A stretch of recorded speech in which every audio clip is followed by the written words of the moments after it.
Hey y'all, it's a new show alert. This is my review for The Real Housewives Ultimate Girls Trip Season 2, Episode 1. It is finally here on Peacock, and this will not be a Patreon exclusive like the last one. Y'all gonna get this one. Now, I thought I was gonna be able to combine episodes 1 and 2, but so much stuff happened in episode 1, I was like, I don't think y'all gonna want a 45-minute review. So I'm gonna do episode 1 by itself, 2 and 3 together, and so on 4 separately. Give me some time. Peacock gets on my nerves with this, releasing that many episodes at once. I'm gonna try. But yes, they definitely delivered. Now, at first when I heard it was at the Berkshires, I was underwhelmed because I'm like, y'all going from Turks and Caicos to that? But it was cast so good, and the ladies are all just bringing it. I don't care. Like, they could just be in New York for all I care. Like, this is a really good first episode. So yeah, let's get into it. So first, we're being reintroduced to all the ex-housewives, starting with Dorinda, because, we're staying at her house after all. By the looks of it, she is ecstatic to be back. I miss Dorinda. I'm so glad she's back. I saw her last when I went to Garcelle's book signing a couple of months ago. She was front row in the audience. She was just so lovely in person, and by the love that she received from the audience, you can tell that we've missed on reality TV. I agree that she needed a pause because she was mean on season 12, but seeing how season 13 in New York went, maybe they could have just kept her on. I don't know. Next up is Phaedra Parks in Atlanta, and look at her kids. They grew up so fast. They're not in their 20s or nothing, but I remember when she had them, when she didn't even know her due date. Like, I know y'all felt old seeing them. And I don't care what y'all say, I miss Phaedra Parks on reality television. She's just good. Like, her confessionals on this show, I'll get into it later, but she is delivering gold on this show. Now, I get it. What she did to Candy was straight up foul. I do not condone it. I don't agree with it. But she deserves redemption, and I think she's slowly but surely getting back on that path to where she's likable again. And even if you don't care for Phaedra, you gotta admit, she's entertaining AF on this show. Can't curse yet, it's too early in the video. Next up is Eva, and I thought her addition to this was an interesting choice. I had no idea that she knew Phaedra for so long. She's also a pothead, to which I can relate to. Like, I love this Eva. She's given a different energy from when I saw her previously on Housewives. We also see that she's still happily married. She has 3 beautiful kids, and I think it goes without saying, Eva's stunning. Like, she's effing gorgeous. After Eva, we're on the West Coast now, and we see Taylor from Beverly Hills, and she lives in OC now. She's remarried, she looks happy. I don't mind her as a cast member on this show. She's given some iconic moments. The cat meme that came out of nowhere. I'm still shocked that became a meme. Old school Beverly Hills was everything. I love the first few seasons. Taylor's arc was dramatic and dark and like a soap opera. I'm so glad she found her happiness, and I've always liked her, so I don't mind seeing her. I do think producers are shady as hell casting Brandi along with her. And speaking of which, we're with Brandi and she's talking to her son. I'm guessing she's allowed to film with her kids now. I be forgetting that she's a mother of 2. It also looks like her son is very aware of his mom's housewives reputation. I would say Brandi is the Ramona of this season of Girls Trip, but not in a racist way, but just in a polarizing way. Like, you either love Brandi or you hate her. I really used to like Brandi her first few seasons of Housewives because she kept the girls on their toes and she gave 0 Fs. But around season 5, when she was like terrorizing that new girl, I think her name was Joyce. I didn't like that. And then once she got into it with LVP, I was done with her. I welcome her antics now, but I definitely don't want her back on Beverly Hills. No thank you. Next up, we're with the OC girls, starting with Tamra. Now, y'all know I'm not familiar with the Real Housewives of OC at all. My journey on Housewives started with New York City. They were far more interesting. I just couldn't get into it. I even tried to get into it last season, and it kind of hooked me, but then it lost me just as fast. So Tamra, all I know her from is, "It's my opinion!"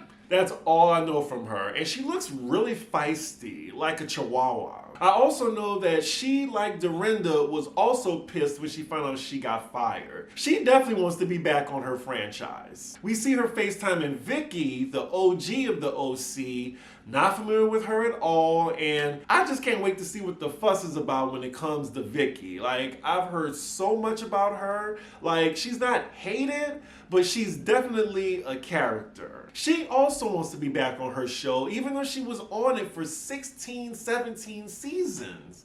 Like, when is it the right time to retire a housewife? Because, I mean, Ramona, I think she's what, her mid-60s now? So, yeah, I mean, I guess as long as Vicky is entertaining. But yeah, I don't find OC entertaining, so I don't give a shit. I don't think I like the show intro. Like, it's so understated. Like, last season it was Housewives in the Island, baby. And this one is just like, dum dum dum dum dum dum dum dum dum dum dum. I'm like, okay. I think they should incorporate the taglines with the Girls Trip franchises too. I think it would be fun. So we're with Dorinda now as she's setting up her house for this 8-day stay that she's gonna have with all the ladies. This Bluestone Manor is impressive. I be forgetting Dorinda got coin. She also gives peak Upper East Side white woman with a smidge of condescension. Think Charlotte York from Sex and the City, but with the Jekyll and Hyde alcoholic rage. That definitely describes Dorinda. With that said though, I'm so glad to see her back. I feel sorry for this butler she hired. He's gonna be her minion for the next 8 days. He's in charge of facilitating everything and making sure things go smoothly. She's just talking to him any kind of way. We see all the ladies headed to the Berkshires. You have the OC girls and Taylor in one car, Phaedra and Eva together, and then Brandi by herself. Now, Jill is not on the first episode. For some reason, she's a surprise. Dorinda also said the first day was a Jewish holiday, so Jill was coming the second day. Phaedra's telling Eva that Kenya warned her about Brandi, and ooh, who can forget that feud? Did they meet each other on Celebrity Apprentice? I forgot how, but yeah, they hate each other. We also see Phaedra saying if Kenya calls you crazy, she's crazy. And speaking of Brandi, in the other car, the other women are nervous about seeing Brandi as well. I think half of them have like their issues with her. I mean, Brandi just has this reputation of being an unhinged woman that goes below the belt. She's a loose cannon. I'd say she's a white Marlo. Afterwards, we see Dorinda giving a play-by-play of all the relationships the ladies have with one another. I'm guessing this is for all the non-hardcore Housewives fans, so the rest of y'all can keep up. Dorinda calls Tamara on FaceTime, and she lets her and the other ladies know that Brandi is nervous about seeing all of them, so be nice. The ladies are like, are you serious? We're the ones that are nervous to see her. Why would she be nervous? And they have a point. Like, Brandi is the antagonizer 80% of the time. So the first group of ladies arrive, and Vicky continues to give her unsolicited opinion about Dorinda's house. Just saying stuff like, oh, she's so far from everything. How can she live in the middle of nowhere? She's so judgmental, and it's only 10 minutes into the episode. Meanwhile, we're in the car with Eva and Phaedra, and they're just talking about what to expect on this trip. Like, is it going to be wild? Is it going to be drama?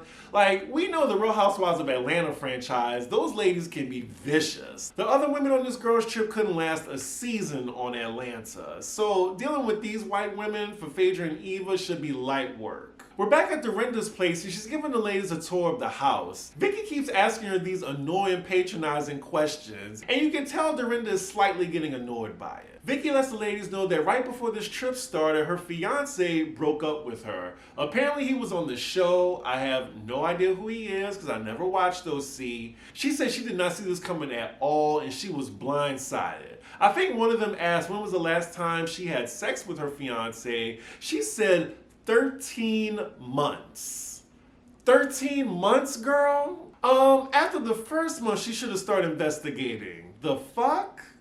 1 month of no sex? Child, no. So Brandi arrives and she greets all the ladies and everything is cordial, to the surprise of Taylor, Vicky, and Tamara. Then we see the black girls finally arrive and the cast is almost complete. Jill gets there the next day, and Dorinda wants to surprise all the ladies by that, which I can't wait to discuss on the second episode. So everyone is nice so far to each other. Eva is fangirling at Vicky, calling her the OG of OC, and Vicky has no clue who this black woman is in front of her. So Phaedra is the one to get the infamous fish room. I never understood, like, what was the big deal with the fish room? Was it because it was just an ugly room? Phaedra doesn't mind the fish room. She says in her confessional, honey, I ain't afraid of the sharks. I swam with the sharks. Hell, they tried to get away from me. I know that's right. Now check that. I missed Phaedra, I really did. We see most of the ladies outside waiting for lunch to begin, and why does Vicky look so distressed? My God. Well, with Dorinda now, she's showing Eva and Phaedra around the house. She's showing them some tree outside that reminds her of Richard, and child, Richard. Dorinda is going to mention Richard at least 2 times per episode. We see Dorinda talking so passionately about Richard to Eva and Phaedra. We then see Phaedra in her confessional saying, who the hell is Richard?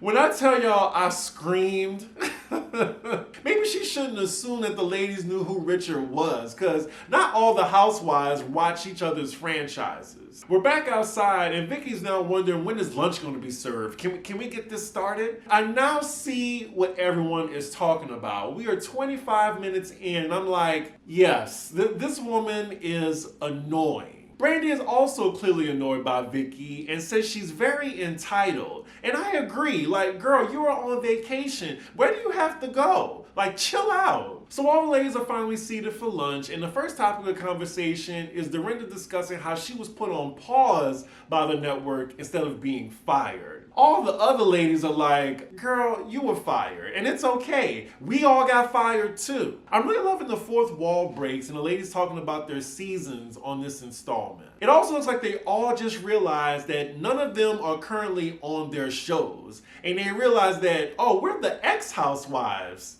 Production knew what they were doing. We also find out a fun fact that Eva has known Phaedra since she was 17. And I was wondering how come this wasn't brought up on Housewives, but I forgot that Phaedra left after season 9. Side note, did y'all notice how Dorinda just motioned the butler to not serve Brandi any more wine? It was too late because Brandi already told him, oh, I'll get one more. And then the camera picks up Taylor's expression as she sees Brandi getting served more wine. It's so funny that they're all aware of the danger that may happen when she drinks too much. The next topic is Brandi and Taylor's history on Beverly Hills, which was definitely not a great one. We get a flashback of the infamous game night. You're a slut pig. Enough! Enough! So many good moments. That's where Kyle and Kim hid Brandi's crutches. At least I don't do crystal meth in the bathroom, bitch. Like the first few seasons of Beverly Hills, chef's kiss. Like they are so consistent. Like the worst season I think of Beverly Hills is when they had Carlton and Joyce on there. I think that was season 5. But anyway, Brandi tells Taylor that she'd love to have a private conversation with her to get back on the right track. So the topic is back on Vicky. And Eva, I get that you're a fan of Vicky, the OG of the OC, but don't gas this woman up and say she don't look 60. She actually looks 65. Dorinda is now being very judgmental of Vicky's relationship situation, and it looked like she's pretty tipsy as well. Now, why is Brandi talking about getting naked, especially on the first day, and then talking about hooking up with women too? So lunch ends, and Dorinda tells everybody to meet back up for dinner later at 7, or later. It doesn't matter, because according to Vicky, there ain't nothing to do. She's starting. I'm telling you, Dorinda is tipsy right now. All ladies leave the table with the exception of Brandi and Eva. They're still talking, and they're talking about Vicky and just how much of a sourpuss she is. Like, Eva shows some empathy because, you know, she just broke up with her fiance. Brandi says her ass shouldn't have came if she's gonna be acting like this the entire time. So then later on, we're in Dorinda's room as she's trying to sober up. Brandi comes in and she goes and cuddles up under her. I don't know why Brandi old ass be trying to act like, you know, this young 20-year-old old and trying to see these ladies as mom figures. Like Brandi is almost 50 and she using that baby girl voice she always do. So Tamara comes in the room as Dorinda steps out for a bit, and now her and Brandi are talking out their differences. Apparently they had a Twitter beef and Brandi says she didn't start it. So it started with Tamara. I think she was talking about I think that problematic girl, Kelly, was that her name? I don't know, it doesn't matter. I know she was problematic and she got the boot from OC. And she was saying that she's unstable, and I think she was comparing her to Brandi on Beverly Hills. So Brandi immediately took that as a dig and came after Tamara. And you know, if you take a shot at Brandi, she comes back with a bazooka, and that's where they left off. Tamara, though, is persistent in saying she never called her unstable. It seemed like she just alluded that Brandi is unstable. So they try to talk it out, and I think they're going to move forward. They're going to phrase again and try to be cordial. So now it's later on in the evening, and the activity plan for the ladies is a Clambake. Before the Clambake begins, Taylor and Brandi decide to have their one-on-one conversation. So the ladies are both reminiscing about their time on season 2 together, and Brandi is telling Taylor, of all people, that that was the worst year of her life. And that's the faux pas of it all. You're telling Taylor, who literally went to hell and back, that season was the worst year of her life. If you saw season 2, there was no question who had the worst season. Now, I can see Brandi's intentions are coming from a good place, but it's not coming off well to Taylor. They hug it out after their conversation, but we cut to Taylor in her confessional, and she's saying she's even more mad with Brandi before she came. So everyone is seated at dinner, and immediately the ladies notice some questions in front of them. This was like a little icebreaker game by Dorinda, so they just go right into it. Dorinda starts first, and the question is, what is your biggest insecurity? Now, Dorinda says it's being irrelevant, and before she can even go into detail, Brandi says, oh, it's because she wants to be back on Housewives. The looks on everybody at the table, the look on Dorinda's face, it says it all. Now, if Dorinda was already 3 sheets to the wind, Brandi's head would have been bitten off and she would have been thrown out the house. You can definitely see the flick of rage on Dorinda's face. Like, that was really rude of Brandi. I get that she was being real, but it came off real shady as well. We cut to Brandi's confessional and she says Dorinda's in denial.